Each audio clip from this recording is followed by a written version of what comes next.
যে তিনটা ভূমিকম্প এখনো আসা বাকি আছে। নবীজি বলেছেন একটা পৃথিবীর পূর্ব দিকে হবে।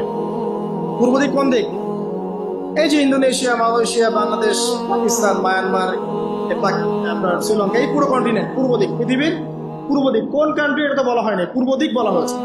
এবং এখানে ভূমিকম্প বলা হচ্ছে না, বলা হচ্ছে ভূমি ধসে যাবে, মানে পুরো ভূমিটা নিচে চলে যাবে। এখন যারা এগুলো নিয়ে গবেষণা করেন তারাও কিন্তু সেম কথাই বলছেন, খেয়াল করে দেখেন।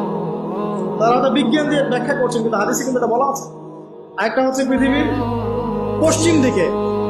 আর পশ্চিম দিকে কেন হবে জানেন? সমকামিতার কারণে, সুদের কারণে, জেনার কারণে, পর্নোগ্রাফির কারণে, এবং সারা বিশ্বকে তারা যে জুলুমটা করছে, এই জুলুমের প্রতিফল হিসেবে আল্লাহ পাক ঘোষিত। এর কোনো অস্তিত্বই থাকবে না। এখন মনে হচ্ছে না যে পুরো সারা ওয়ার্ল্ডকে রুল করছে? অস্তিত্বই থাকবে, ভূমিধস। আরেকটা হচ্ছে পৃথিবীর মাঝখানে। মাঝখানে কারা আছে বলেন? মাঝখানে আমাদের আমিরুল মুমিনিনরা আছে নাকি? যারা গান বাজনাকে উন্মুক্ত করে দিচ্ছে, যারা পর্দার শিথিলতা নিয়ে আসছে, হ্যাঁ, যারা ইসরায়েলের সাথে আঘাত করছে, এরা আছে, আমিরুল মুমিনিনরা আছে।